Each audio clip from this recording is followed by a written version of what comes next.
ঢাকা মহানগরকে রাখিব পরিষ্কার ও নিরাপদ এবং নাগরিক সেবার মান উন্নয়নের জন্যই আজকে ৭ নং ওয়ার্ডের বাংলাদেশ জামাত ইসলামের কাউন্সিলর প্রার্থী জনাব মুনিরুল ইসলাম মিধার যে পরিষ্কার পরিচ্ছন্ন অভিযান, এবং তার কাছে জানবো কেন এই পরিষ্কার পরিচ্ছন্ন অভিযান উনি শুরু করলো। আসসালামু আলাইকুম।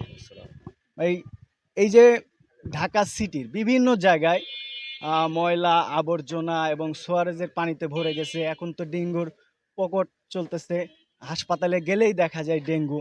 এর আগে আমরা দেখছি যে আপনি ডেঙ্গুর যে ওষুধ নিধন, মশা নিধন ওষুধ সরবরাহ করছেন, ছিটাইছেন, এবং এখন দেখতেছি পরিষ্কার পরিচ্ছন্ন অভিযান করতেছেন। এতে এলাকার লোক আপনার উপরে খুশি।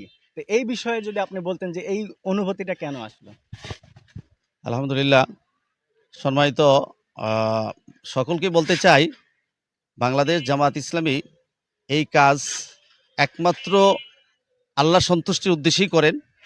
কারণ মানুষকে আল্লাহ মানবতার সেবা করার জন্যই দুনিয়াতে প্রেরণ করছেন। আমরা মূলত সেই বিষয়টিকে সামনে রেখেই আমাদের এই কার্যক্রম পরিচালনা করি। এই জন্য জামাত ইসলামী কোনো নির্বাচনকে লক্ষ্য করে না।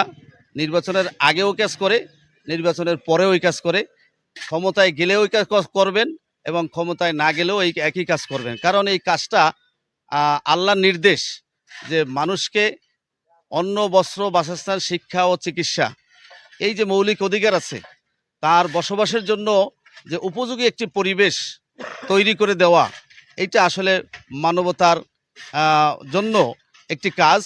যে মানুষের জন্য উপযোগী একটি নগরী তৈরি করা, এইটা আল্লাহ নির্দেশ। কারণ এই কল্যাণমূলক কাজ করলেই বলছেন যে আল্লাহ রাব্বুল আলামিন উলাইকাল মুফলিহুন, এই লোকেরাই সফলকাম হবে যারা এই কল্যাণমূলক কাজ করবে। খায়ের এবং কল্যাণমূলক কাজের জন্য আমাদেরকে দুনিয়াতে প্রেরণ করছেন। এই বিষয়টিকে সামনে রেখেই মূলত।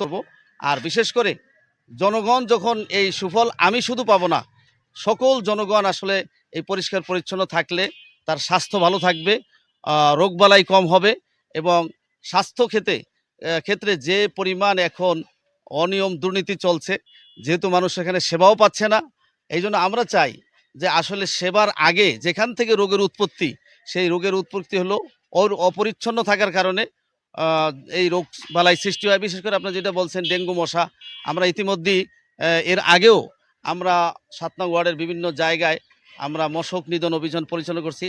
আজকে এই পরিচ্ছন্ন অভিযানের সাথে মশক নিধনের জন্য যে ওষুধ ছিটানো, সেই ওষুধের পরিকল্পনা আমাদের আছে। আমরা সেটাও আজকে থেকে শুরু করব। ফুটপাতের উপরে ময়লা ভরে রাখছে, এটা আসলে আমাদের জনগণকে সচেতন হইতে হবে। শুধু আমরা করে যাব, এরপরে আবার এখানে ময়লা ফেলাবেন, এইটা কিন্তু আমরা শুধু নিজেরাই ময়লা পরিষ্কার করব না, আমরা এলাকার জনগণকেও সচেতন করব এবং তাদেরকে সাথে নিয়েই এই কাজের চূড়ান্ত লক্ষ্যে আমরা পৌঁছার চেষ্টা করব। এবং আমি ৭ নং ওয়ার্ডবাসীকে সবাইকে আহ্বান করব, আসুন আমরা শুধু নির্বাচন কিন্তু দেখানোর জন্য না, আমরা সব সময়ই আমাদের দেখেন, আজকে আমাদের দেশের বাইরে যে সমস্ত দেশ আছে, একটি ময়লাও রাস্তায় পড়ে থাকে না। সেই রাস্তাগুলো এত নিট অ্যান্ড ক্লিন কী কারণে থাকে? এটা মানুষের সচেতনতা প্রয়োজন। সচেতনতা ছাড়া কোনোভাবেই এই কাজ তার চূড়ান্ত লক্ষ্যে পৌঁছতে পারবে না। এই জন্য আমরা সকলে মিলে যাতে কোনো রাস্তাঘাটে কোনো ময়লা যাতে আমরা না ফেলি, নির্দিষ্ট স্থানে ময়লা ফেলবো, তাহলেই এটা পরিষ্কার পরিচ্ছন্ন রাখা সম্ভব। তা আসুন সবাই মিলে আমরা এই কাজে, শুধু জামাত ইসলামী না, আমরা আশা করি সকলে মিলে এই কাজে অংশগ্রহণ করবো।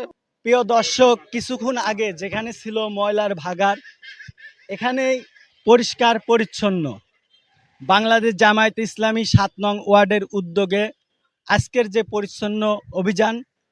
গতকালকেও এখানে ডেঙ্গু মশা জন্ম নিত, বাচ্চারা এখানে খেলাধুলা করতে পারতো না, কিন্তু আজকে এখানে বাচ্চারা খেলাধুলাও করতে পারবে, আবার পথচারীরা নির্বিঘ্নে হেঁটেও যেতে পারবে। আমরা শুনলাম ৭ নং ওয়ার্ড কাউন্সিলর প্রার্থী এবং ওনার যে কর্মকাণ্ড, সেটা আপনাদের মাঝে তুলে ধরলাম। আবারও ফিরবো নতুন কোনো দিগন্ত বেলার অনুষ্ঠানে। আসসালামু আলাইকুম।